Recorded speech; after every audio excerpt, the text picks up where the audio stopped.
paix du Seigneur soit avec vous. Shalom, shalom. Shalom. Je crois que vous êtes tous contents d'être là.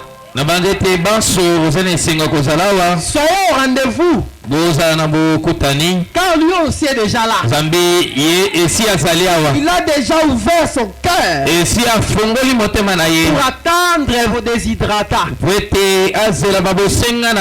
Alors ne soyez pas distraits. Ne soyez pas non plus frustrés. Ne soyez pas aussi faibles. Vous êtes devant les tout en tout. Ne manifestez pas la faiblesse. Et il vous donnera selon votre attente. Et Dieu vous bénisse. Voilà, rapidement, nous allons courir avec le temps. Parce que vous venez très souvent en retard. Faites cet effort-là de rattraper le temps. Sachez-le qu'avec les jours qui avancent, on n'aura pas assez de temps. D'ailleurs, au contraire, le temps deviendra encore minime. Dans les jours qui viennent, ne vous dites pas qu'il y a une non. Dans les jours qui viennent, les choses seront encore serrées davantage. Que le temps vous restera encore minime. Il faut profiter de cette occasion que Dieu donne de racheter le temps et de faire les grands pas. Que Dieu vous bénisse. Pendant que nous sommes encore debout pour lire la parole, nous sommes dans le livre des Nombres, chapitre 21, du verset 5 au verset 9. Parole du Seigneur. Et parlant contre Dieu et contre Moïse, pourquoi nous avez-vous fait monter hors d'Égypte? Pour que nous mourions dans le désert, car il n'y a point de pain, il n'y a point d'eau, et notre âme est dégoûtée de cette misérable nourriture. Alors l'Éternel envoya contre le peuple deux serpents brûlants. Ils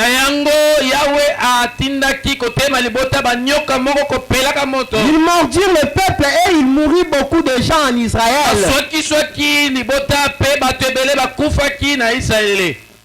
Le peuple vint à Moïse et dit: nous avons péché car nous avons parlé contre l'Éternel et contre toi. Prie l'Éternel afin qu'il éloigne de nous ce serpent. Moïse pria pour le peuple. L'Éternel dit à Moïse: fais-toi un serpent brûlant et place-le sur une perche. Quiconque aura été mordu et le regardera conservera la vie. Moïse fit un serpent de rein et le plaça sur une perche. Et quiconque avait été mordu par un serpent et regardait le serpent de rein conservait la vie. Prions le Seigneur. Et cher Jésus-Christ, nous te sommes infiniment reconnaissants pour ces moments précieux dans lesquels nous voulons parler de ta parole, dans lesquels nous voulons t'écouter nous parler. Ainsi, Seigneur, nous te demandons de passer devant, parce que c'est ta commission. Selon Marc 16, tu nous as dit d'aller prêcher la bonne nouvelle. Et que celui qui croira sera baptisé, sera sauvé. Et voici les miracles qui accompagneront ceux qui auront crié: en mon nom, ils chasseront des démons. Ils biront quelques breuvages mortels. Ils boiront quelques breuvages mortels et cela ne leur fera aucun mal.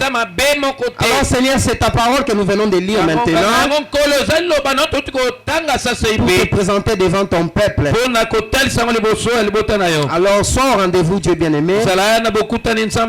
Descends, partage-les dans le cœur de toutes les chacun de tes enfants qui sont ici. Guéris les nécessités, Seigneur.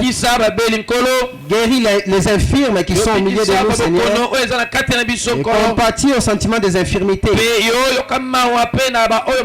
par-dessus tout, Seigneur, ne laisse personne se présenter en ces lieux pour écouter ta parole bénie et puissante, mais sorte de cet endroit ayant sa requête avec lui ou soit son problème avec lui. Mais permets, Seigneur, que ta présence puisse contrôler tous les esprits enseignés, puisse mater tous les mauvais esprits enseignés avec lesquels tes enfants sont emportés enseignés. Seigneur, extermine-les et délivre-les au nom du Seigneur Jésus-Christ, afin que quand ils sortiront de ces lieux, qu'ils t'apportent un témoignage favorable attestant que tu étais réellement au rendez-vous. Nous le croyons ici, Seigneur, parce que c'est travail pour toi, toi-même tu viendras le faire. Nous demandons toi entre tes mains, la chair au bas, dans le nom du Seigneur Jésus-Christ. Amen. Vous pouvez vous asseoir.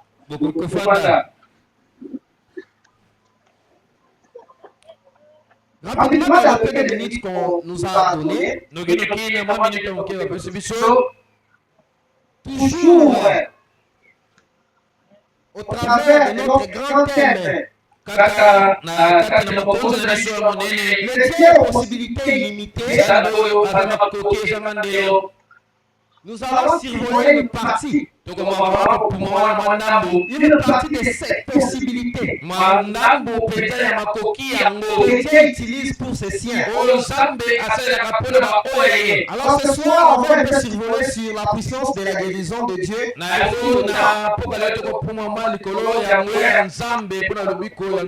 au fil du temps. Amen.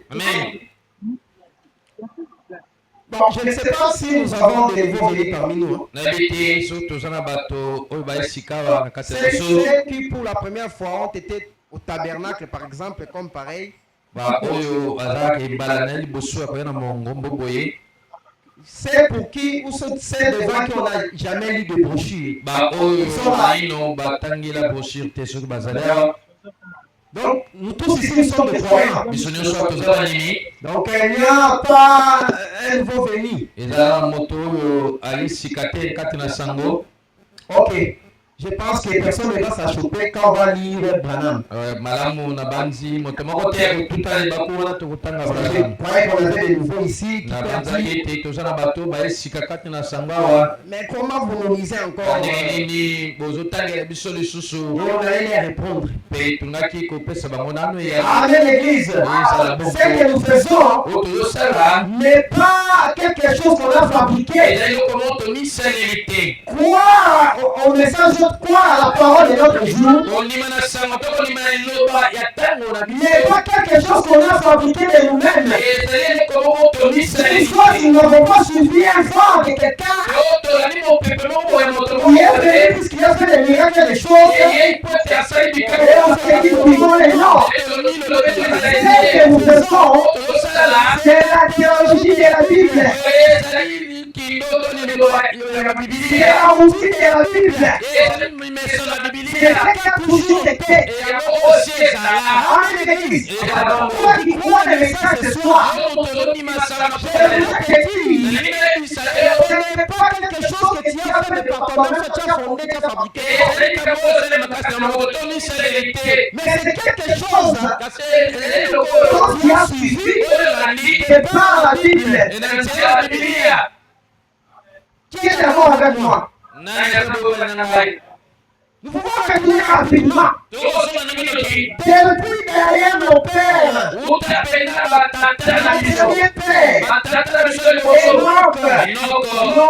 Noé, Abraham, vous verrez quoi?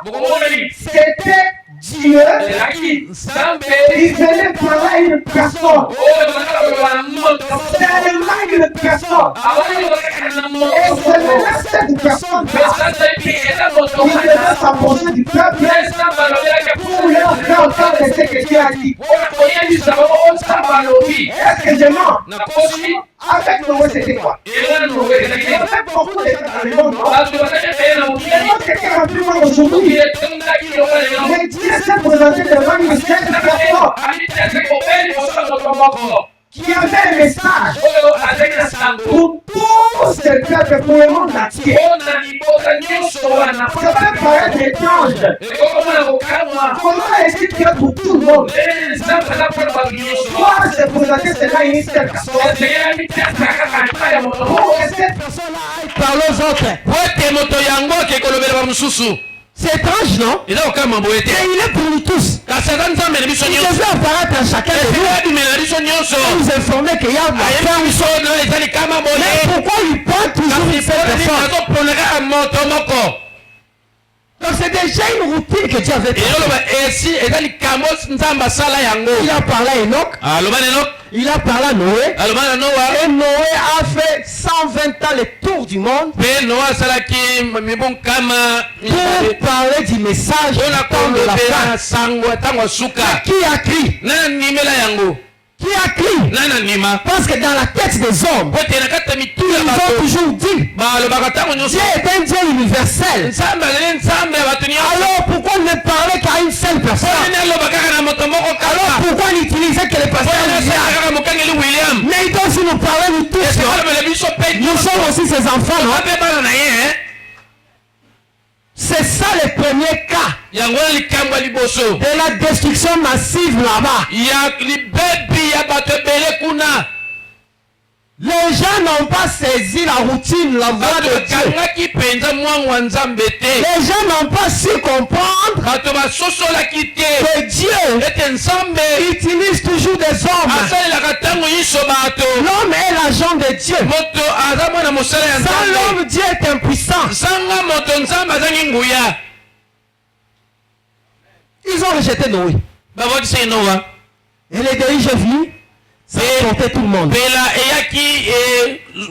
À l'époque d'Abraham, c'était aussi la même chose. Dieu était avec son prophète Abraham. Et tout celui qui devait voir Dieu, tout celui qui devait s'attendre à Dieu, devait croire à ce qu'Abraham disait. Si tu es fils, quelle que soit ta théologie, quelle que soit ta science, quel que soit le fait que tu connais Dieu comment, si tu ne reçois pas le message d'Abraham, depuis c'est tu es hors du sentier bâti. Voilà pourquoi Sodome fut brûlé. Voilà pourquoi l'autre n'a pas su reconnaître son jour. Les hommes ont leur philosophie. Dieu aussi a sa philosophie. Mais la philosophie que nous devons chercher, bien aimé, c'est la philosophie de Dieu. Dieu utilise ou soit me marche avec ses hommes. Au fil du temps, nous avons tourné de cette façon. Et nous sommes arrivés à Moïse. La même chose. Il est venu. Il s'est présenté. Le premier crédit c'était Pharaon.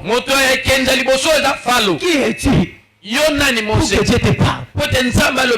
Dans le monde entier ici, Dieu ne parle qu'à ça. Je ne laisserai pas les enfants d'Israël. L'incrédulité de l'homme. Parce que l'homme n'est pas capable de croire à son prochain homme. Oh,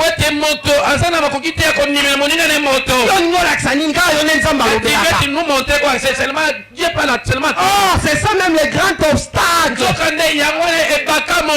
empêche les gens d'entrer au royaume. Quand nous regardons à l'homme, le pharaon a chassé Moïse. Moïse est parti. Et puisque tu as refusé d'obtempérer à l'ordre du Seigneur, tu verras la main de l'Éternel sur l'Égypte. Et l'incrédulité de Pharaon a fait tomber, a fait écrouler tout un royaume. Tout ce que Dieu a mis du temps à faire. Pendant qu'Israël était en Égypte, Israël était une grande puissance. Parce que, plutôt, l'Égypte était une grande puissance. Parce qu'il ébauchait en lui la nation de Dieu. À l'époque d'Abraham, Dieu était seulement avec Abraham. Voilà pourquoi quand on a attrapé l'autre et les autres rois, on les a amenés en esclavage. Abraham est allé prendre 300 serviteurs. Ils ne sont même pas des guerriers. Ils ne savent même pas combattre. Et puisqu'ils savaient que Dieu était dans le camp, il affrontait des armées. Et il les a vaincus. Ils croient que Dieu est dans le camp ce soir. C'est plus de Dieu qui croit que l'Éternel est dans le camp ce soir. Alors tu dois élever ta foi pour affronter ces armées, pour affronter ces principautés. Tu dois garder ta tête toujours basse. Tu ne veux pas que tu vois l'espoir. Tu ne veux pas que tu puisses voir quelque chose de bon. Tu dois t'élever comme Abraham, avec l'arme que tu possèdes dans tes mains. Abraham n'avait pas de grandes armes. Non, il a pris des houes, des haches, des petites choses qu'il utilisait pour labourer. Mais c'est avec cela qu'il libéra des peuples. L'essentiel est que Dieu soit dans le camp. L'essentiel est que le surnaturel soit dans le camp. Et c'est ce qui se passa pour l'Égypte. Puisque le peuple était en Égypte, l'Égypte fut une grande puissance. Quand seulement Pharaon douta, commença à douter, Dieu a dépouillé l'Égypte de toute sa force. Les 10 fléaux ont mis par terre tout un royaume qui a dominé le monde entier. Quand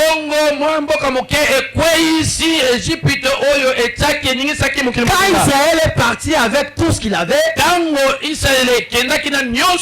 a été fini de l'Égypte. Tout ça à cause de quoi? De l'incrédulité d'un homme du nom de Pharaon, qui disait à Moïse, qui est-il? Toi que je t'ai vu jouer les billes dans notre palais, mon père a nourri. Aujourd'hui tu veux me dire que Dieu t'a Moïse? Pourquoi seulement toi, Moshe? Il y a des gens aussi peuvent dire pourquoi seulement yo Branham? Pourquoi vous seulement avec votre Branham là? Mais nous vantons simplement que Dieu n'agit qu'avec des hommes. Dieu doit envoyer une personne premièrement avec les messages pour que le groupe puisse suivre. C'est ça la routine de Dieu. Et le deuxième incrédule, c'était qui? Israël lui-même. Quand ils sont sortis, Moïse, je vous dis de ne pas faire ça. Ne faites pas ça. Si vous voulez manger, venez. Si vous voulez faire quelque chose, venez. Les enfants d'Israël s'éteignent. Mais qui est cet homme? qu'on puisse tout faire seulement par lui. Qu'on puisse passer seulement par lui. Qui est-il? Et ils commencèrent à murmurer.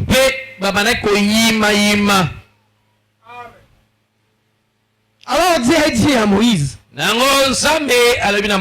comme ils ne veulent pas de toi, ils t'ont rejeté. C'est qu'ils ont rejeté la voie que moi j'ai tracée.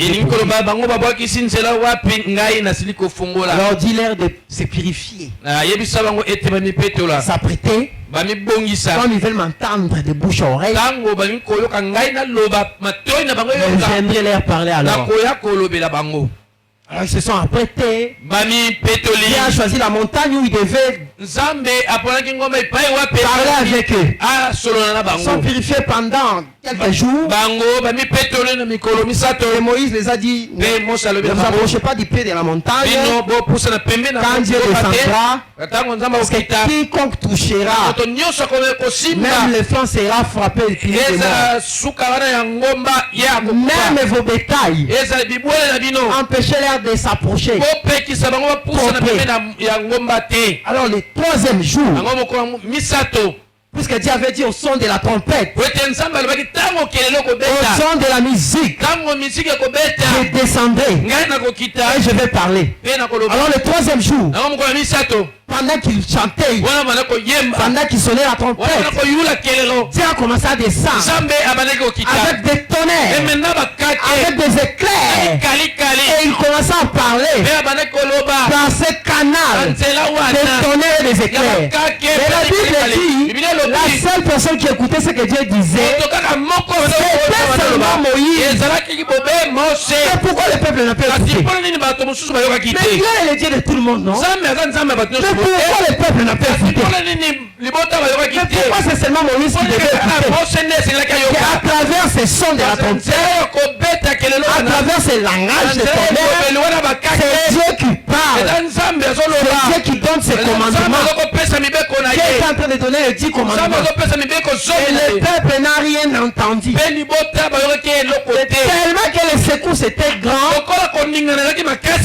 Le peuple a dit à Moïse, nous allons tous mourir. Dis à Dieu que l'Éternel ne parle plus et que toi tu parles. Nous allons t'écouter. Vous voyez que l'homme est revenu toujours à ce que Dieu avait tracé. Alors Dieu dit à Moïse, bon ça va. Et plutôt Moïse dit à Dieu, bon arrête, ils n'entendent rien. Moi-même je vais monter sur la montagne, prendre ses commandements, et je vais écrire et je vais les amener. C'est alors que Dieu les répondit en Deutéronome chapitre 18. Du verset 15 au verset 19. Amen, Église. Nous sommes simplement en train de vous montrer la voie que vous suivez là, de croire à un messager et à son message. C'est ça la voie de Dieu. C'est ça la voie de la Bible. Il n'y a aucune autre voie à part ça. Israël voulait contourner. Et ils ont vu qu'ils ne peuvent pas écouter Dieu.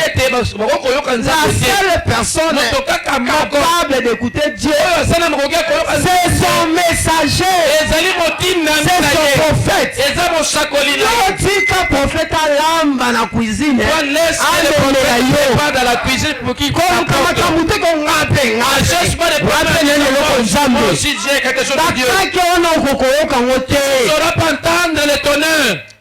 l'Éternel ton Dieu te suscitera du milieu de toi d'entre tes frères un prophète c'est comme moi, vous l'écouterez. C'est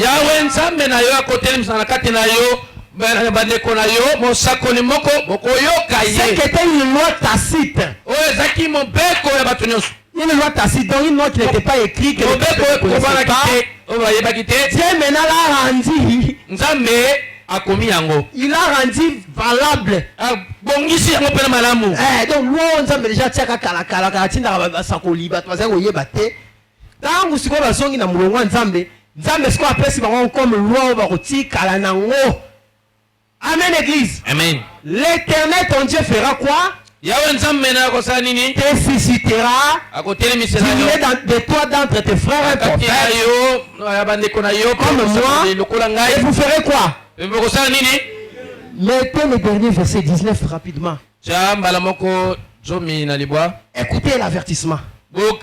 Et si quelqu'un n'écoute pas mes paroles, qui dira en mon nom, c'est moi qui lui en demanderai compte.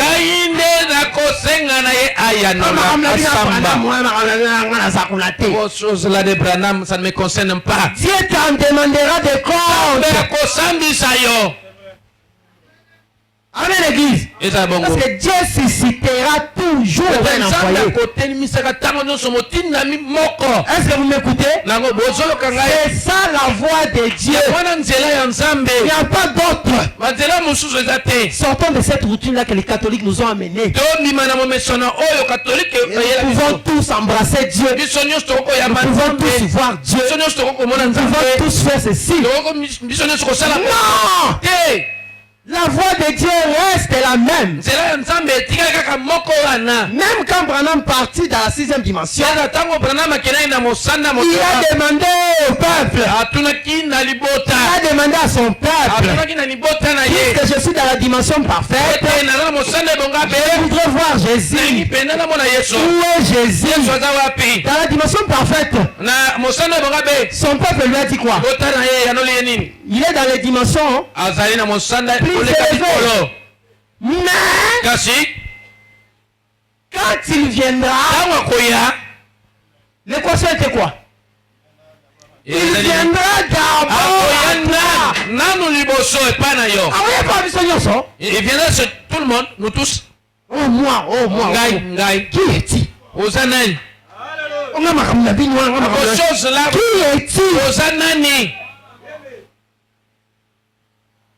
Restons dans les voies de l'Éternel.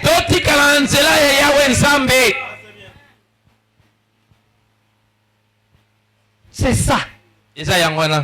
Amen. Ça c'était un peu pour renforcer.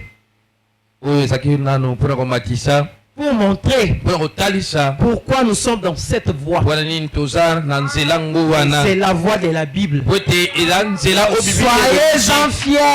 Soyez-en rassurés. Je suis dans la route, dans la voie tracée par Dieu pour mon temps. Que Dieu vous bénisse encore pour le Seigneur.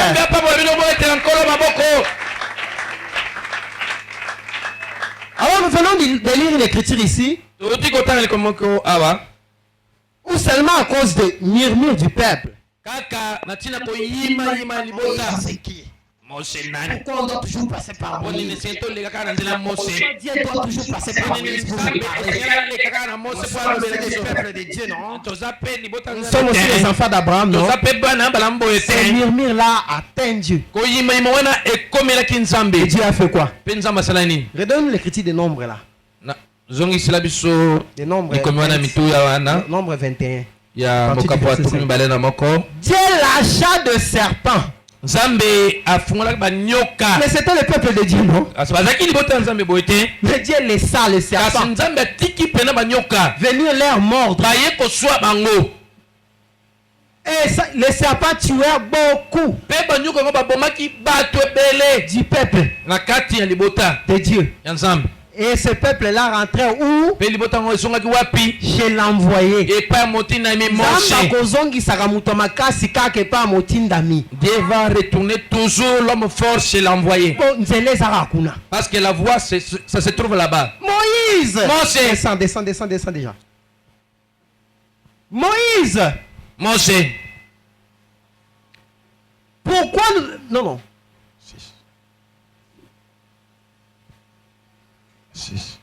Ils sont allés vers Moïse.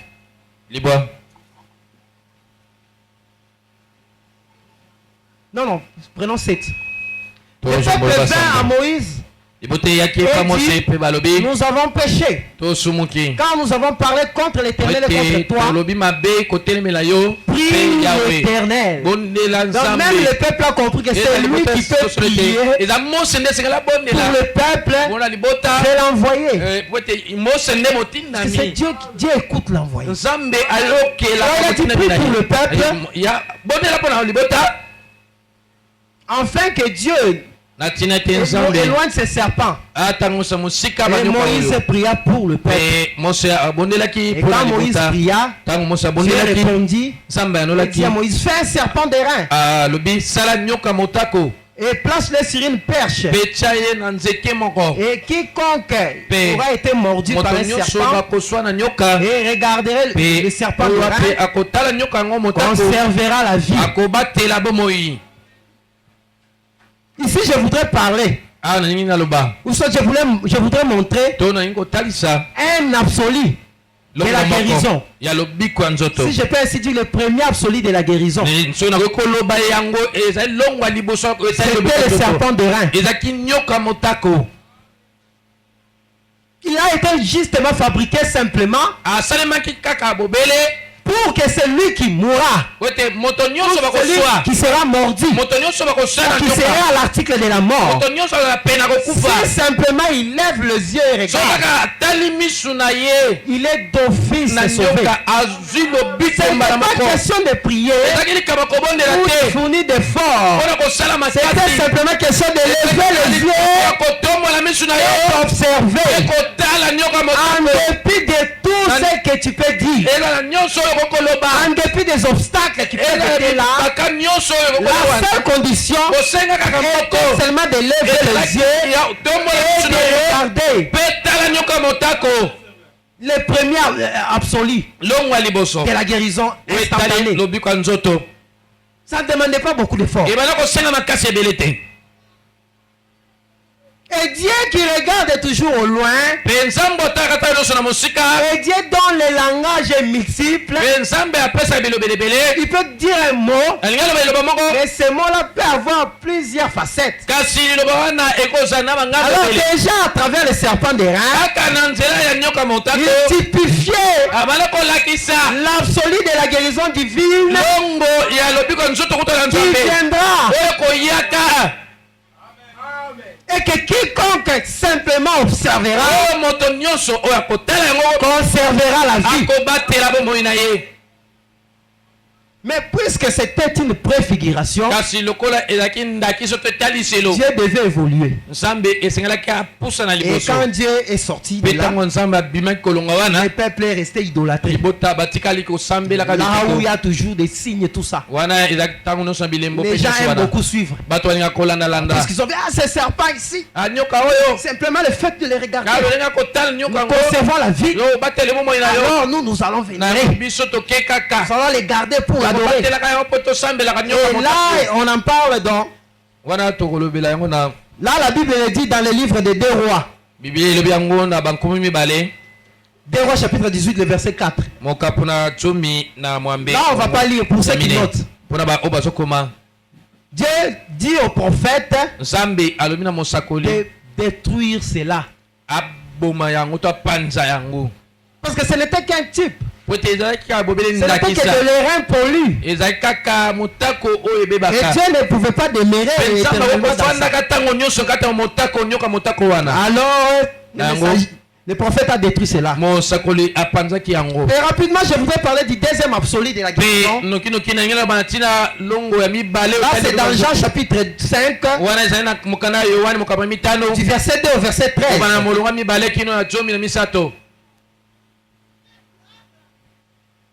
Or à Jérusalem, près de la porte de Brebis, il y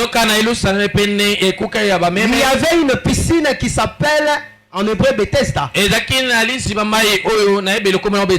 que 5 portiques, sous ces portiques étaient couchés un grand nombre de malades, des aveugles, des boiteux, des paralytiques qui attendaient le mouvement de l'eau.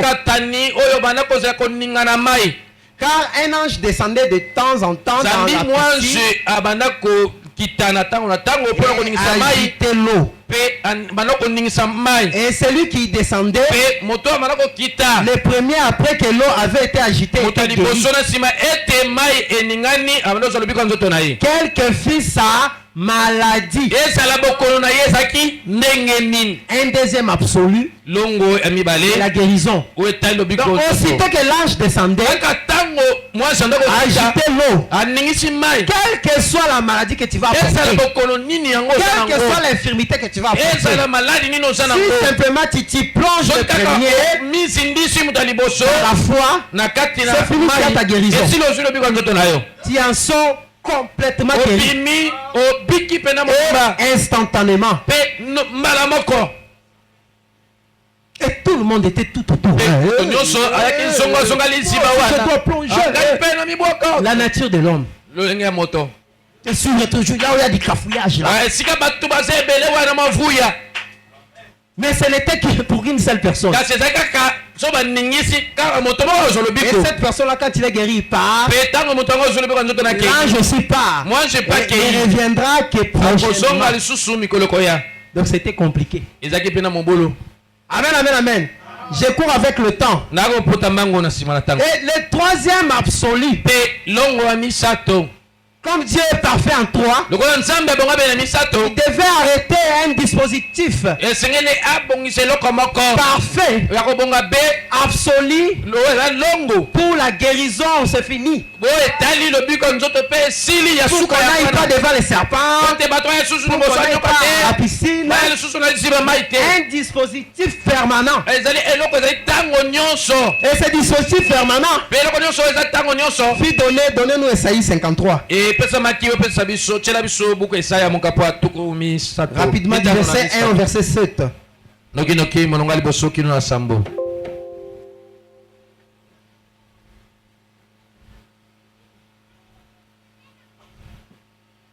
Qui a crié à ce qui nous a été annoncé? Qui a reconnu les bras de l'Éternel? Il s'est élevé devant lui comme une faible plante, comme un rejeton qui sort d'une terre desséchée. Il n'avait ni beauté ni éclat pour attirer le regard. Son aspect n'avait rien pour nous plaire. Méprisé, abandonné des hommes, homme de douleur et habitué à la souffrance. L'absolu est parti des symboles, de l'eau, pour devenir une personne semblable à celui dont on tourne le visage. Nous l'avons dédaigné, nous avons fait de lui aucun cas. Cependant, c'est sans nos souffrances qu'il a porté. Ce n'est plus la piscine. Ce n'est plus les serpents de rein. C'est maintenant un homme qui descend pour prendre sur lui des charges, pour prendre sur lui des faiblesses, pour prendre sur lui des problèmes. Lui-même, sans le conseil de quelqu'un. C'est de nos douleurs qu'il s'est chargé. Et nous l'avons considéré comme puni. Frappé de Dieu. Pendant qu'il s'est sacrifié pour toi là, toi tu te dis la mouton à Zangatina. Il est tenté de souffrir en vain. Dieu est tenté de le punir. Et c'est ce qu'Israël fit. Et vous ne méprisez pas cette œuvre. Ne méprisez pas cette œuvre. Prenez-les en compte. Prenez-les en considération. Que Dieu, sans le conseil d'un homme, descendit lui-même pour se charger de tes transgressions, pour se charger de ton mal. Il est passé par plusieurs absolus de guérison. Mais il a dit non, pour cette fois-ci, je voudrais une guérison en permanence aux côtés de mes proches. Même ce soir, reste le même absolu pour toi. Simplement tu les reconnais. Parce qu'il s'est chargé de tes lui-même déjà. Avant que tu puisses ouvrir la bouche. C'est simplement question de les reconnaître. Et de dire à Dieu que tu t'es chargé de tes problèmes. Moi ce soir, je veux que me décharger. Et cette maladie qui m'accable. Et cette douleur qui m'a fait. Toi tu es déjà descendu. Il a pris. Avant même que j'ouvre la bouche. Je n'ai même pas besoin de crier. Je n'ai même pas besoin de parler. Simplement je te le donne. Seigneur, laisse-moi libre. Quelle est cette situation qui peut te retenir? Dieu se fait l'absolu permanent de ta guérison. Tu es avec lui chaque jour. Pendant que tu souffres là, il te regarde et dit parce que cette personne est consciente que moi je suis descendu sur la terre de mon propre gré. Moi le grand roi, le grand chef, pour alléger sa tâche. Mais pourquoi veux-tu continuer à porter ce fardeau? Ma maladie ici, je vis avec 20 ans. Pourquoi tu continues à le porter? Laisse-la à Jésus. Il s'est fait pour toi. Absolu permanent de la guérison. Ne rejette pas cela. Et tout ce que Dieu est pour toi comme Jéhovah Rapha, il est comme Jéhovah Jireh, il est comme Jéhovah Shammah. Il n'est pas seulement Jéhovah Rapha pour toi. Non, toutes les 7 attributs rédempteurs de Dieu t'appartiennent. Qu'est-ce que tu manques? Quel est ce problème-là qui manque? Si Dieu a été capable de te guérir, il est aussi capable de te bénir. Dis Amen. Il est aussi capable de donner la solution à ton problème. Qui n'a jamais été guéri dans cette église ici? C'est ça, non? Dieu a été Jéhovah Rapha pour toi, non? Pourquoi ne pas aussi réclamer de lui? Dieu a été Jéhovah Rapha pour moi. Sois aussi Jéhovah Jireh pour moi. Cette histoire dit beaucoup de Jéhovah Jireh. Jéhovah Rapha.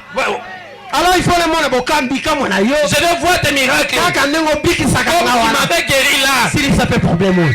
Termine aussi mon problème ici. Mais Dieu a l'épreuve. Et regarde s'il va tomber. S'il y a quelqu'un qui ne tombe pas, c'est Dieu. Mais comment vous avez peur de le mettre à l'épreuve? Oh là là, oh là là. Oh là là. On n'a plus de temps, on doit prier. Mais je voudrais lire quand même dans les messages. Une écriture, donnez-nous le principe de la guérison divine. Du 23 septembre 51, le paragraphe 33. On va terminer par cette écriture et on va prier. Vous comprendrez combien Dieu s'est disponibilisé. Jadis le peuple souffrait. Il doit regarder un serpent. Il doit aller jusqu'à l'endroit où il y a le serpent. Regarder. Il doit aller à la piscine quelque part pour te plonger. Et tu peux faire tant d'années sans t'y plonger parce qu'il y a beaucoup de gens. Alors Dieu a dit non. Je ne vais pas me limiter par ces petites absolues. Mais maintenant je vais me disponibiliser personnellement pour mon peuple. Maintenant remarquez, nombreux ont été les épreuves, les chagrins et les difficultés. Mais ce sont, nous sommes plus que vainqueurs en Jésus-Christ. Quand Christ a mouru à la croix, il fut blessé pour nos péchés, il fut pour nos iniquités. Le châtiment qui nous donne la paix tombait sur lui. Et c'est par ces mercredis que nous avons été guéris. avant même Obéla. Toi, tu étais guéri avant que tu tombes malade. Est-ce que vous comprenez ça? La guérison était disponibilisée avant même la maladie. Une maladie n'y est quelle maladie qui va te disposition? Guérison sera déjà one out. Oh, la guérison était disponibilisée avant même que tu ne tombes. C'est la pure parole de Dieu. La pure. Il suffit seulement de croire. Il suffit de regarder, de fixer les regards. L'antitype du serpent de reins ce soir. Jésus-Christ. Disons le dernier paragraphe, on va prier. 35.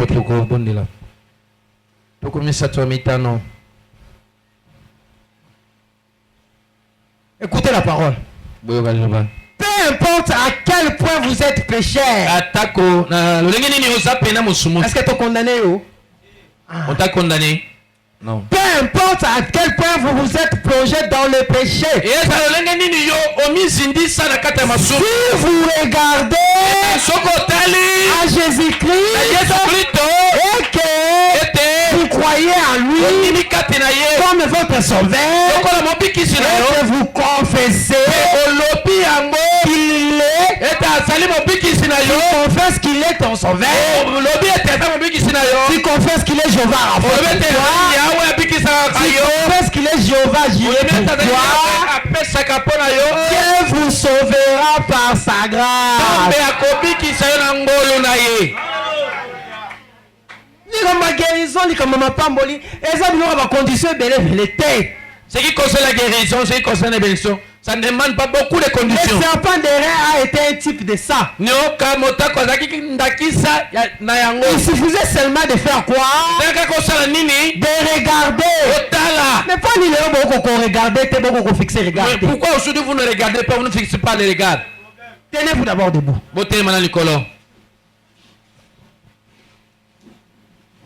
Ce soir, on doit fixer le regard. Il s'est déjà chargé. De la seule chose, Seigneur, tu t'es chargé de mon fardeau. Je ne peux plus le porter. Je te le donne. Et ce soir, je vais franchir ce seuil de la porte. Délivré. Érotique à la wanayo. Ça va rester ici avec toi. C'est toi qui avais accepté d'apporter ça. Dieu vous sauvera par sa grâce. Peu importe à quel point vous êtes tombé bas. Descends, ne sois pas distrait. Non, tu es parti vite. Oh, Mati, Nicolo Mengi. Attends. Descends. Ok. Peu importe la gravité de votre état. Peu importe à quel point vous êtes tombé bas dans la maladie. La maladie ne compte même pas. Ça ne représente rien pour Dieu. Grave. C'est toi qui vois ça grave. Peut-être parce que les médecins ont dit que non, je ne serai pas guéri. Et toi tu as porté ça sur toi. Peu importe la gravité de votre état. Si le serviteur de Dieu, le médecin vous a abandonné après avoir fait de tout son mieux, vous avez le droit, ça c'est votre droit bien aimé, d'accepter Jésus comme votre guérisseur et d'être guéri. C'est tout. L'écriture est finie. Il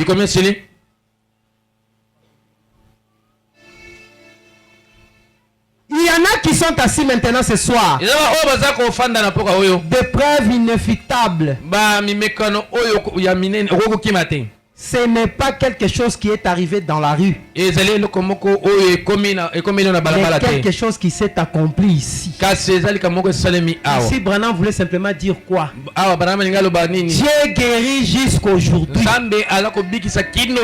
Dieu est réel jusqu'aujourd'hui. Ne faisons pas de lui un mythe, une imagination.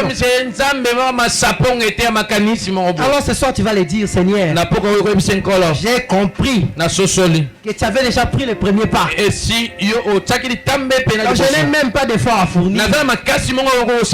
La seule chose que je fais ce soir, c'est de décharger cette maladie, ce problème qui attend duré, cette situation qui n'a pas de solution, cette famille enfermée par la sorcellerie. On ne sait pas nous épanouir. Seigneur, j'ai compris. Et cela ne dépend pas de mes efforts.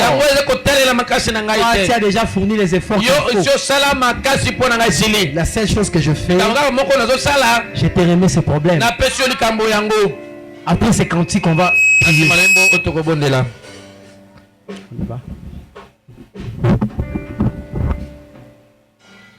Pour vous qui n'avez pas la paix,